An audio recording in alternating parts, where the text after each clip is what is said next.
Maligayang araw po sa inyong lahat. Kamusta po kayo? Ngayon po ay nasa huling gabi na tayo ng ating pagtatalakayan dito sa temang Sagot sa aking mga tanong. At tunay nga na napakarami nating tanong na nasagot na po. Nawa ang mga bagay na ito ay tumanim sa inyong mga puso at isipan at huwag niyo nawang makalimutan sapagkat kapag nasagot niyo ang mga tanong na ito ay makakaligtas po kayo sa napakaraming kalungkutan, sa napakaraming disappointment, at tunay na kayo ay mas magiging matatag bilang isang Kristiyano, bilang anak ng Diyos. Ngayon, ang ating aalamin, paano nga ba magmahal? Paano nga ba, mga kaibigan? Kayo po ba ay nakaranas na umibig o magmahal? At ano po ang inyong mga ginawa? So, bago tayo dumako diyan, ay syempre awitin natin sa huling pagkakataon ang ating awitin na Jesus is the answer for the world today. Jesus is the answer for the world today. Above him there's no other. Jesus is the way. Jesus is the answer for the world today. Above him there's no other. Jesus is the way. Si Jesus ang lunas sa sanlibutan, wala nang higit pa siyang tunay na daan. Si Jesus ang lunas sa sanlibutan, wala nang higit pa siyang tunay na daan. Nawa maiwan sa inyo mensahe ng awit mga kaibigan, Sa tuwi-tuwi na kayo po ay nakakaranas ng mga pagsubok sa buhay, ng mga katanungan na hindi nyo alam ang kasagutan, alalahanin nyo po ang mga kataga sa awiting na ito. O awitin nyo po ito, na Jesus is the answer for the world today. Si Jesus ang lunas sa sanlibutan. Kaya nga, paano nga ba magmahal? Ano-ano po yung mga bagay na ginagawa ninyo upang maipakita ang pagmamahal ninyo sa inyong kapwa? Maaring nabanggit yung mga bagay nito, bakit mo pa ba kakailanganin ng relo kung handa naman akong ibigay lahat ng oras ko sa'yo?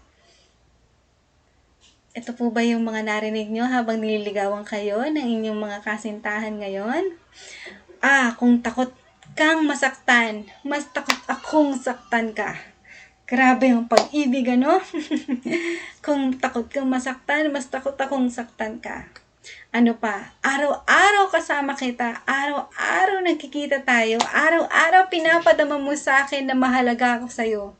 Sana araw-araw ganito na lang, kasi hindi ko na alam kung paano mabuhay nang wala ka. Wow! So, pag tayo ay nagmamahal, ay ganyan ang mga karanasan natin, Tigla baga, hindi na tayo mapahiwalay sa taong iniibig natin, sapagkat ganyan ang pag-ibig. Napakaligayang karanasan. Ngayon, meron akong katanungan sa inyo, sino ang dapat kong mahalin? Sino nga ba? Alamin natin ang mga sagot dito sa teksto na matatagpuan sa Mateo 22:36-40. Guro, ano po bang pinakamahalagang utos sa kautusan? Sumagot si Jesus, mahalin mo ang Panginoon mong Diyos ng buong puso, ng buong kaluluwa, at ng buong pag-iisip. Dito pa lang sinasagutan ng Panginoon, paano nga ba magmahal? Ay pag nagmahal ka, dapat buong puso, buong kaluluwa, buong pag-iisip. Hindi yung may iba ka pang iniisip. So, dapat pag minahal mo yung isang tao, siya lang, di ba? At itong sumunod, ito ang pinakamahalagang utos sa lahat, sabi ng Panginoon. Ngayon, at ang sabi ng Panginoon Jesus, at ang ikalawang pinakamahalagang utos ay katulad din nito. Mahalin mo ang iyong kapwa katulad ng pagmamahal mo sa iyong sarili. Ibig sabihin pala, mamahalin ko yung kapwa ko kagaya ng pagmamahal ko sa sarili ko. Pero kung hindi ko mahal yung sarili ko, paano ko mamahalin yung kapwa ko, So, una rin sa lahat, alamin natin kung paano nga ba natin dapat alagaan, ingatan, at mahalin ang ating mga sarili para ganun din naman yung pagmamahal, pag-iingat na gagawin natin sa ating kapwa. Ang buong kautusan ni Moises at ang mga isulat ng mga propeta ay nakasalalay sa dalawang utos na ito. Naalala niyo po, yung pinag-aralan natin, yung 10 utos? Yan, nahati po yan sa dalawa. Yung unang 4 na utos ng Panginoon, lahat po yan ay pag-ibig sa Diyos. At yung mga sumunod, pang 5th hanggang pang 10th na utos ng Panginoon, ay pag-ibig para sa ating sarili at sa ating kapwa. Yan. So dito, ang sabi ng Panginoon, sino nga bang mamahalin natin? Una sa lahat, ang Diyos, ng buong puso, buong kaluluwa, buong pag-iisip. At ang sumunod, mahalin natin ang kapwa natin, kagaya ng pagmamahal sa ating sarili. Napakaliwanag po mga kaibigan, ano? Sino ang ating mamahalin? I-remind ko po ulit, pinakauna ang Panginoong Diyos. Kapag nababaligtad po natin to, actually nangyayari nagkaka-trouble, ano? Pag mas inuna nating mahalin yung sarili natin o yung kapwa natin kaysa sa Diyos. Dapat ang una nating mamahalin walang iba kundi ang Panginoon. And you will see kung paanong lahat ay magkakalakip-lakip sapagkat una mong minahal ang Diyos at sinunod mo ang sinabi rin naman ni Kristo dito sa Mateo 22:36-40. Ngayon, paano mahalin ang Diyos? Paano nga ba? So, sabi doon kanina, buong puso, buong kaluluwa, buong pag-iisip, paano? Anong ibig sabihin nun? Basahin natin na nang nasa Juan 14:15-21. Sabi dito, kung mahal nyo ako, susundin nyo ang aking mga utos. Nasubukan niyo na po bang magmahal? Tapos lahat ng iutos ng mahal niyo ay sinuway din niyo? Natuwa kaya siya? Naiparamdam niyo kaya yung pag-ibig kung ganun yung ginawa niyo? Parang hindi, ano? So kapag minahal mo yung tao, parang kung ano yung gusto ng tao na yun, susundin mo, gagawin mo. Para mapasaya lamang siya. At ganun din naman ang sabi ng Panginoon, kung mahal niyo ako, susundin niyo ang aking mga utos. Ang sino mang tumatanggap at sumusunod sa mga utos ko, ang siyang nagmamahal sa akin. Ayun pala, napakaliwanag paano mamahalin ng Diyos. Sundin natin ang mga utos niya. At ang nagmamahal sa akin, ay mamahalin din ng aking Ama. Mamahalin ko rin siya at ipapakilala ko ang aking sarili sa Kanya. Wow! Mamahalin din tayo ng Diyos. At ipapakilala niya ang sarili niya sa atin. Ang sarap diba nung kumikilala ka ng isang tao? Ang sarap nung pinagkakatiwalaan ka ng tao na yun na pinapakilala niya yung sarili niya sa'yo, yung nararamdaman niya at kung sino siya. Ngayon, ganun din ang gagawin ni Kristo sa atin. Kapag tayo sinusunod natin yung mga utos niya, i-open niya yung sarili niya sa atin, ipapakilala niya sa atin kung sino siya, at mas mamahalin natin siya. Ngayon, sabi sa 1 John 2:46, ang nagsasabing nakikilala niya ang Diyos, ngunit hindi naman sumusunod sa kanyang mga utos ay sinungaling. At wala sa kanya ang katotohanan. Nakakalungkot naman yun, ano? Paano kung sabihan tayo na sinungaling? Ibig sabihin, sinasabi natin kilala natin ang Diyos pero hindi naman natin siya sinusunod. Sinasabi natin mahal natin siya pero hindi naman natin sinusunod. Then tayo ay sinungaling. Ngunit sa sino mang sumusunod sa salita ng Diyos, lubos na natupad sa kanya ang pag-ibig ng Diyos. At sa ganitong paraan natin malalaman na tayo'y nasa Kanya. Tama, ano? Malalaman mo na nasa Panginoon ka talaga kapag nakikita sa'yo na sumusunod ka sa mga kautusan niya. Ang sino mang nagsasabing siya ay sa Diyos, dapat siyang mamuhay ng tulad ni Jesucristo. Oo nga, ano? Kung sinasabi natin na nasa Diyos tayo ay dapat namumuhay na kagaya ni Jesucristo.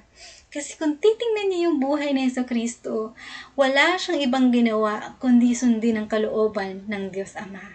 Wala siyang ibang ginawa kundi makipag-communicate sa Diyos Ama at siguraduhin ang lahat ng ginagawa ay ayon sa kagustuhan ng Diyos Ama. Ngayon, ikatlong tanong, ano sa tingin niyo sa kautusan ang nalimot ng marami? Kung susundin natin ang lahat ng kautusan, tila baga merong isa na nalimot ng marami. Ano ho? Narito ang Exodus 20 verse 8 to 11. Ito po ang tanging kautusan ng Panginoon mula doon sa 10 na merong salita na alalahanin ninyo. Pag sinabing alalahanin ninyo, ibig sabihin nakakalimutan o nalimutan ng marami, ano? So, alalahanin ninyo ang araw ng pamamahinga.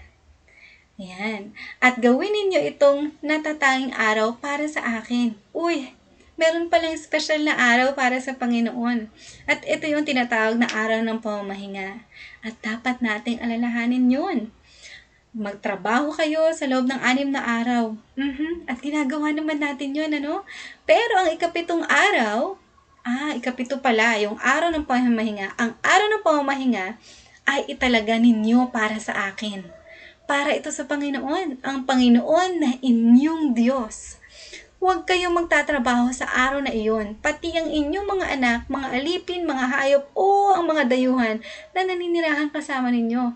Lahat pala ng nananahan sa tahanan ko ay dapat nandun, nakikipahinga sa Panginoon sa araw ng kapahingahan, tumitigil sa paggawa sa araw ng kapahingahan na yon.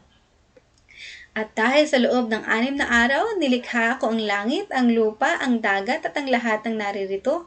Binabalik tayo dun sa creation story, no? Sa paglikha ng Panginoong Diyos. Pero, nagpahinga ako sa ikapitong araw. At totoo nga naman, mababasa natin yan sa Genesis na nung ikapitong araw, ang Panginoon na hindi gumawa, nagpahinga lang siya. Kaya pinagpala ko ang araw ng pamamahinga at ginawa itong natatanging araw para sa akin. Ang sarap naman ng meron kang natatanging araw para sa Diyos. At yan ang ikapitong araw, ang araw ng pamamahinga. Merong inilaan ng Diyos na panahon para tagpuin natin siya. Para ibigay lahat ng focus natin sa Kanya. At yan yung araw ng pamamahinga o ikapitong araw. Nasubukan niyo na po bang makipag-date? Yan. Tapos, nung nakipag-date kayo, syempre merong specific time, specific na araw, o petsa, kung kailan. Kaya lamang, nung pumunta kayo doon sa lugar na inyong tagpuan, ay yung kadate nyo hindi nagpakita. Ayun pala, iba yung iniisip niyang petsa. Iba yung araw na alam niyang katatagpuin ka niya. Hindi po kayo nagtagpo. Nakakalungkot po pag ganun, di po ba? Ngayon ang Panginoon, meron siyang specific day na sabi niya, ito ay nakalaan para sa akin, tatagpuin kita. Tayo ay magtatagpo sa araw na ito. Hindi po ba ang saya na meron po tayong araw na nakalaan para sa Panginoon na tagpuin siya at sabi ng Panginoon, halika, tagpuin mo ko sa araw na ito. At mag-spend time tayo sa Kanya. Yan po ang araw ng pamamahinga at ikapitong araw. Ngayon, kailan nga ba ang araw ng Sabat o araw ng pamamahinga? Alamin natin, dito sa Marcos 15:42, sabi dito, namatay si Jesus sa araw ng paghahanda. Meron din palang araw ng paghahanda na tinatawag, para sa pista. Padilim na noon at ang susunod na araw ay araw ng pamamahinga. Kailan nga ba namatay si Jesus? Naalala niyo po ba kung anong araw siya namatay? Ang pagkakaalam ko, meron tayong tinatawag na Biyernes Santo, which is very well known ngayon. Ibig sabihin, yun yung araw na namatay si Jesus, which is Friday, Biyernes nga, sabi, Biyernes Santo. So, Biyernes yun, Friday. So, yung Friday po ay yung tinatawag noong unang panahon pa na araw ng paghahanda. At yung sumunod na araw doon ay araw ng pamamahinga. Kaya sabi dito sa Marcos 16:1-2, pagkalipas ng Sabat, bumili ng pamahid na pabango si Maria na taga Magdala at si Maria na ina ni Santiago at si Salome upang pahiran siya. Ngayon, kailan po ba pumunta ang mga Mariang ito kay Jesus? Yun po ang tinatawag natin na linggo ng pagkabuhay. Sa Christian world, linggo ng pagkabuhay. Yun po ay yung panahon na na-resurrect si Jesus o nabuhay siya mag-uli. Linggo na po yun. Ibig sabihin, pagkalipas ng Sabat, ay linggo. So, ngayon po, kung titignan niyo po yung kalendaryo natin, ano pong pagkakasunod-sunod ng araw? Friday, Saturday, Sunday.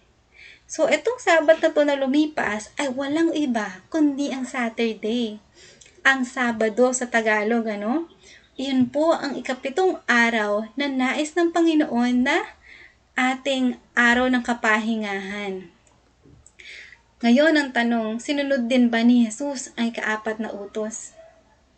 Ano po sa tingin ninyo? Basahin natin sa Mateo 5:17-18.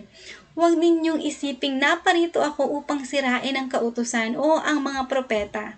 Naparito ako hindi upang sirain kundi upang tuparin ang mga ito. Lahat ng yan, tinupad ng Panginoong Hesus. Katotohanan sinasabi ko sa inyo, lilipas ang langit at ang lupa, ngunit kahit isang tuldok o isang kudlit sa kautusan ay hindi lilipas sa anumang paraan hanggang matupad ang lahat. So, itong kautusan ng Panginoon, ang sabi niya ay walang mawawala dito, hindi mapapalitan kahit anong mangyari. Ngunit bakit ngayon, sa panahon ngayon, minsan meron kayo makikita mga litrato o mga stones ng Ten Commandments na iba na po yung nandun sa ikaapat na utos. Nakakalungkot, na nabago ang kautusan ng Panginoon na si Jesus mismo nagsasabi, hindi dapat mabago ito. Walang mawawala ni isang tuldok o kudlit sa mga kautusan nito.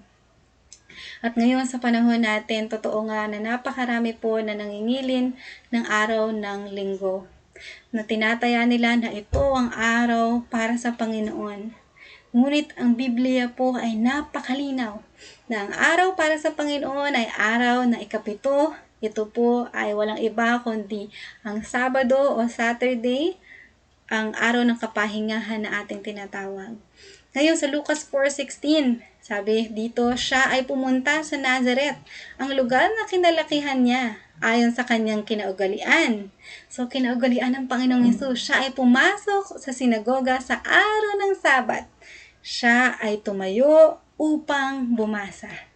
Ang Panginoong Hesus po ay lagi, tuwing araw ng Sabado ay pumapasok sa sinagoga. Ito po yung lugar na kung saan sila nagbabasa ng salita ng Diyos at kung saan sila sumasamba din naman, At sa ating ika-anim na tanong, hanggang kailan? Hanggang kailan tayo sasamba sa araw ng Sabat?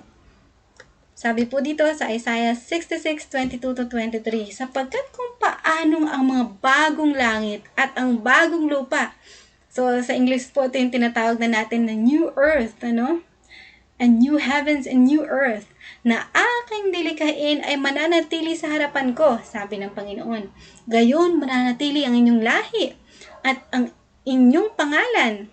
At mula sa bagong buwan hanggang sa isa pang buwan, at mula sa isang Sabat hanggang sa isa pang Sabat, ang lahat ng laman upang sumamba sa harapan ko, sabi ng Panginoon. Alam mo yun, yung Sabat hanggang New Earth na andoon. Hindi natatapos ang pagbibigay natin ng panahon at pakikitagpo natin sa Panginoon sa araw ng Sabat. Dahil hanggang bagong lupa, bagong langit, naroon yon. So, gagawin natin yon magpakailanman. Hindi ba tama na gawin na natin ngayon habang tayo ay naririto at naghahanda sa panahon na pagbalik ni Jesus? Para pag nandun na ang bagong new earth at ang bagong heaven, ay sanay na tayo, Alam na natin, nakaugalian na natin ang pagsamba sa araw ng Sabat. Ang paglalaan ng araw na to para sa Panginoon. At ang uli nating tanong, pwede bang hindi ito sundin? Pagkatapos natin malaman ng katotohanan, pagkatapos natin pag-aralan ng mga bagay na to, pwede bang hindi ito sundin? Ang sagot, Santiago 2:10, sapagkat sino mang tumutupad ng buong kautusan, subalit lumalabag sa isa, ay nagkakasala sa lahat. Kung hindi po natin ito susundin, kahit sundin natin yung the rest ng Ten Commandments, ay nagkakasala po tayo sa lahat. Hindi po ito dapat may exemption, Kundi lahat ng kautusan ng Panginoon ay tunay nga na susundin natin pagkat ganun po tayo dapat magmahal. Pagkat mahal po natin ang Panginoon at kaya gagawin po natin ang mga kautusan niya. Meron po isang storya na kung saan itong isang countryman, nung bumisita siya sa London, sa isang museum doon, ay nakita niya isang painting. Painting ni Jesucristo na nasa krus. At habang tinitingnan niya ang painting na ito, hindi niya mapigilan ang kanyang sarili at sabi niya, "Bless him! I love him! I love him!" At habang binabanggit niya yun paulit-ulit, tumutulo na yung luha niya sa kanyang mga mata. Ramdam na ramdam niya yung pagmamahal niya kay Jesus. Merong isang lalaking lumapit sa kanya at sabi sa kanya, "I love him too, brother." At maya-maya pa may isa pang lumapit at sabi ng lalaking ito, "So do I." At maya-maya, naglapitan na ang mga tao at nakatingin sila dun sa painting ninyo. Lahat sila sama-sama at ine-express nila yung pagmamahal nila sa Panginoong Jesus. Ang sabi nila, "I love Him. I love Jesus." Kayo mga kaibigan, nabanggit yun na ba ang mga katagang, "Mahal kita, Jesus." Mahal na mahal kita, Panginoong Jesus. At mga kaibigan, papaano nga ba natin ipinaparamdam sa Panginoong Hesus ang ating pagmamahal sa Kanya? Narito po ang ilang mga katanungan na ating pong pabubulay-bulayan. Una, sino ba para sa iyo ang pinakamahirap mahalin at bakit? Siguro may mga taong nakapaligid sa iyo na tila baga ang hirap-hirap mahalin. At bakit nga ba? Pangalawa, paano nga ba magmahal ng may buong pagsunod?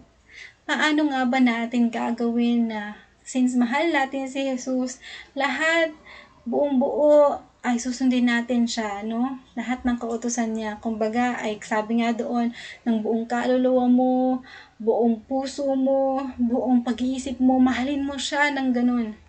Paano nga ba? At pangatlo, handa ka na bang mahalin ng Panginoon ang buong buo sa pamamagitan ng buo mong pagsunod?